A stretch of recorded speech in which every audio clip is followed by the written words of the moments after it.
हमारे अंदर का जो गतम पापम गतम दुखम गतम दारिद्र्य होता है, जो हमारे शरीर से बाहर चला जाता है, जब हमें 3 बार पानी पिलाया जाता है, क्लेशम, दुखम, दारिद्र्य, तीनों चीज़ हमारे शरीर से बाहर चली जाएगी। हमारा मन कैसा हो जाता है, सुख शांति से भर जाता है। उसके बाद हमने गायत्री मंत्र का पठन किया। गायत्री मंत्र का पठन करने क्यों होता है? गायत्री मंत्र का पठन करने से हमारी ज्ञान की उत्पत्ति होती है। यदि हम गायत्री मंत्र जोर से करते हैं तो किसी को यदि हमारा गायत्री मंत्र सुनाई दे गया तो हमारी ज्ञान की उत्पत्ति कम होती है। गायत्री मंत्र करते समय हमारा ओठ भी हिलना नहीं चाहिए कि हम गायत्री मंत्र कर रहे हैं। गायत्री मंत्र मन में पठन करना चाहिए, ठीक है। गायत्री मंत्र करना चाहिए। उसके बाद आपने क्या किया? आपने किसका पूजन किया? दीप नारायण का पूजन किया। दीप नारायण यानी हमारे कर्मों के साक्षी माने जाते हैं। उसके बाद सूरज नारायण का पूजन किया। फिर गंगा, यमुना, सरस्वती, कावेरी, सिंधु, जितने भी भारत के अंदर तीर्थ नदियाँ है, सभी तीर्थ नदियों का पूजन किया। उसके बाद आपने धरती माता का पूजन किया, भैरव नारायण का पूजन किया। इसके बाद हम किसका पूजन करेंगे? हमारे गणपति का पूजन करेंगे। शास्त्रों का बताया जाता है गणपति एक पद का नाम है। क्या है? पद का नाम है। जैसे प्रधानमंत्री, राष्ट्रपति होते हैं, वैसे गणपति एक पद का नाम है। आपने ये भी सुना होगा कि भोलेनाथ जी के विवाह में गणेश का पूजन हुआ था। तो विवाह से पहले किसी को पुत्र की प्राप्ति नहीं होती है। तो इस गणपति पद पे जब भोलेनाथ जी का विवाह हो रहा था, तो इस गणपति पद पे विष्णु नारायण जी को विराजमान किया गया था। इस गणपति पद पे सिर्फ 3 देवता विराजमान थे। अनंत कोटि देव जो इस कलयुग में कहाँ है? पाताल लोक में, जिनका पूजन हम करते नहीं है। दूसरे नंबर में हमारे विष्णु नारायण जी को विराजमान किया गया था। तीसरे नंबर में जब तीनों लोगों की परिक्रमा मारने के लिए कार्तिक जी और गणेश जी जाते हैं, तो सबसे प्रथम कौन आते हैं? हमारे गौरी पुत्र गणपति आते हैं, क्योंकि उन्होंने अपने माता पिता की 3 परिक्रमा लगा के पूरी सृष्टि की रचना बता दी। जब कार्तिक जी को विराजमान किया जाता है तो कार्तिक को पूछा जाता है आपकी उत्पत्ति कहाँ से हुई है? कार्तिक की उत्पत्ति कहाँ से हुई पता है आपको?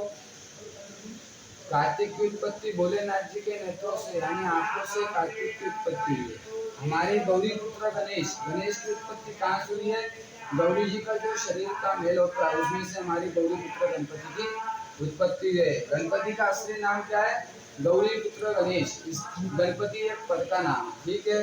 इसके साथ हम अष्टविनायक, अष्टविनायक नाम सुना आपने?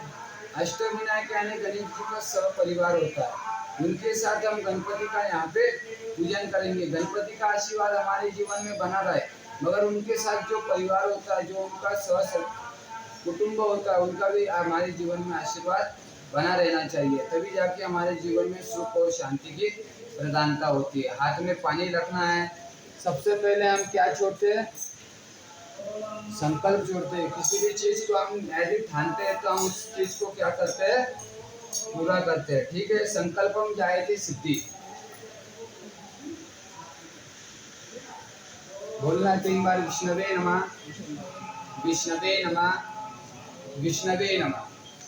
ओम विष्णु से भगवत महापुरुषस्यम विष्णुराज्ञया प्रवर्तमानस्य अद्य दिने ब्राह्मणे द्वितीय शेषवर्तराः कल्पे कलियुगे कलिप्रथम चरणे भूलोके भारतवर्षे भारतखंडे जम्बूद्वीपे आर्यावर्तमानन्ते यजमानस्य शुभ्य पुण्यतिथो गोत्रोणाम उच्चारः। आपके गोत्र का उच्चारण करना है, आपका पूरा नाम लेना है, अपने पत्नी का नाम लेना है, अपने बच्चों का नाम लेना है,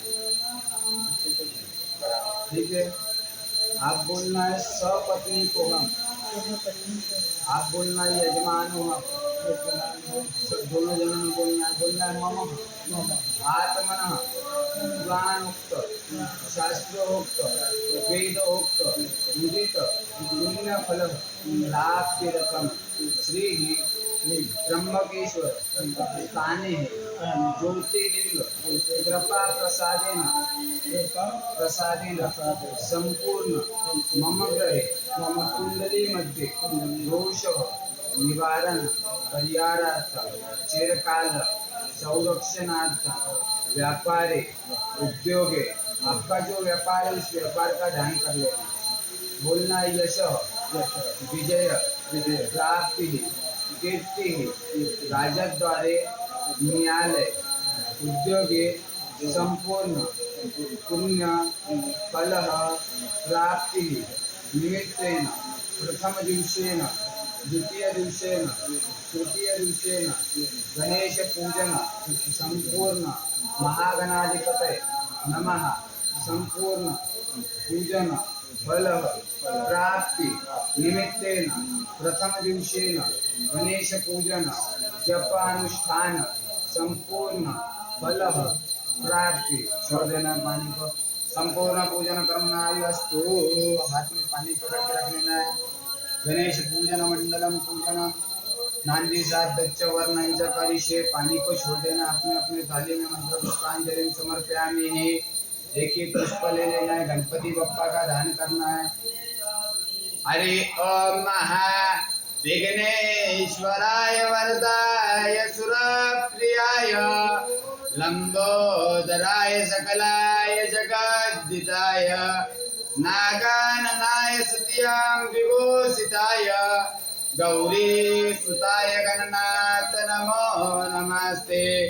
गौरी सुताय गणनाथ नमो नमस्ते। ओम रिद्धि सिद्धि सहिताय महागणाधिपतये नमो नमः। नमस्कार समर्पयामि।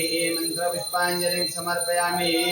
अपने थाली का पूरा पानी पुष्प जो चावल है जो सुपारी उसमें निकाल देना।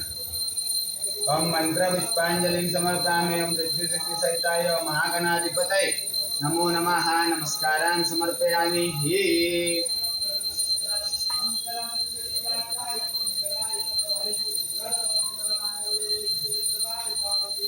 आप हाथ जोड़ के मन में गणेशाय नमो नमः का जाप करना है। ठीक है, आप हमारे साथ करना है।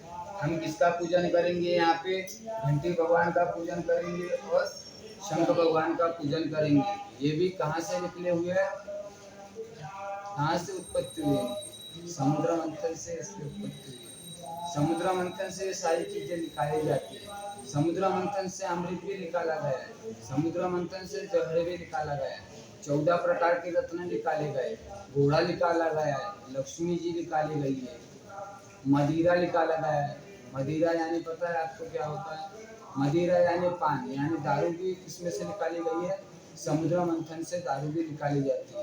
मगर दारू का पान हम नहीं करते। दारू का पान कौन करते? राक्षस करते। मगर जब समुद्र मंथन होता है तो अमृत का पान करने के लिए सभी देवी देवता होते हैं, मगर विष का पान करने के लिए कोई नहीं होता है। ब्रह्मा जी को बुलाया जाता है तो ब्रह्मा जी को बोला जाता है अभी यहाँ पे क्या निकला हुआ है? विष निकला हुआ है। इस विष का पालन कीजिए नहीं तो पूरी सृष्टि का नाश हो जाएगा। ब्रह्मा जी बोलते हैं कि हमारा ये काम नहीं होता। हमारा क्या काम है कि हम सृष्टि की रचना करेंगे। दूसरे नंबर में किसके पास जाते हैं? विष्णु नारायण के पास जाते हैं। विष्णु नारायण को कहा जाता है कि आपको आमंत्रण आया, तो विष्णु नारायण पूछते हैं किस चीज का? हमें आमंत्रण आया है। तो विष्णु नारायण जी को बताया जाता है कि समुद्र मंथन से ऐसा एक विष निकला है, जो विष या इस ब्रह्मांड में गिर जाए तो इस पूरे ब्रह्मांड का क्या हो जाएगा? नाश हो जाएगा।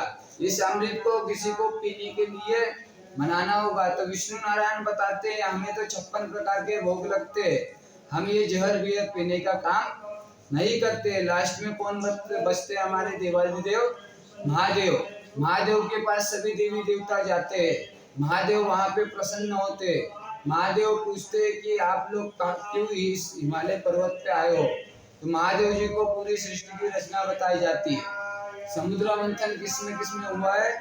राक्षस और भगवानों में हुआ है। और जो भी समुद्र मंथन से निकलने वाला था आधा आधा बांट लेने वाले थे। मगर जैसे भोलेनाथ जी को पता चलता है कि हमें विष पीने का आमंत्रित आया है, तो पार्वती जी के पास कौन जाते? हमारे महादेव जाते।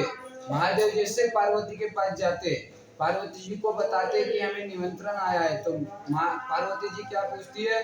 प्रभु जी आपको किस चीज का निमंत्रण आया है?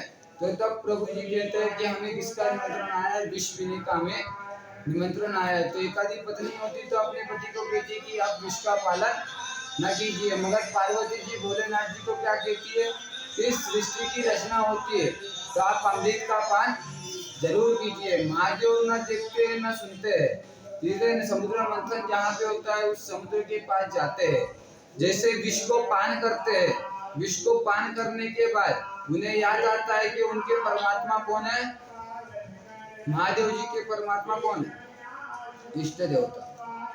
महादेव जी के इष्ट देवता राम और सीता है। उन्हें याद आता, ज्ञात होता है कि हम जहर तो पी लिया, मगर हमारे हृदय में कौन बैठे हुए हैं, हमारे राम और सीता है। अंदर डालेंगे तो इनको तकलीफ होगी और बाहर निकालेंगे तो सृष्टि नष्ट हो जाएगी। तो अपने कंठ में क्या लटका लेते हैं, अमृत को, मतलब जो जहर होता है उस जहर को अपने कंठ पे लटका दिया जाता है। जब एक सर्प आता है, उस सर्प को अपने प्रभु जी को क्या देखा नहीं जाता है, कष्ट देखा नहीं जाता है, तो वह सर्प जाके कहाँ बैठ जाता है, उन पे कंठ पे बैठ जाता है। तो शास्त्रों का तो बताया जाता है जो नाग होता है, नाग का नीचे वाला सर्प क्या, नीचे वाला शरीर क्या होता है, सफेद होता है।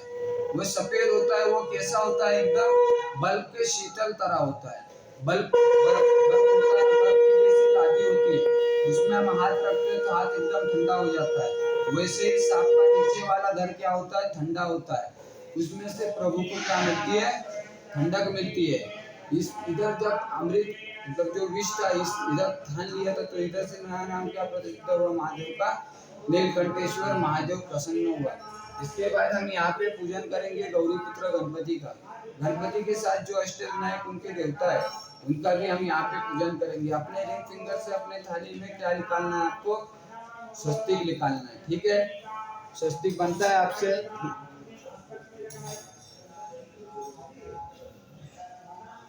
स्वस्ति न इंद्र वृद्धरजवः स्वस्ति नः पूर्वा विश्ववेदाः स्वस्ति नष्टारिष्ट अरिष्टनेमिः स्वस्ति न बृहस्पतिर्दधातु विकतस्वा मारुतः कृष्णमातरः सुगञ्जमानो भुजगमयः अग्निवः मनवः सूरचक्षसो विश्वेनो देव अवसांगिमानो। 2 लाइन निकाल।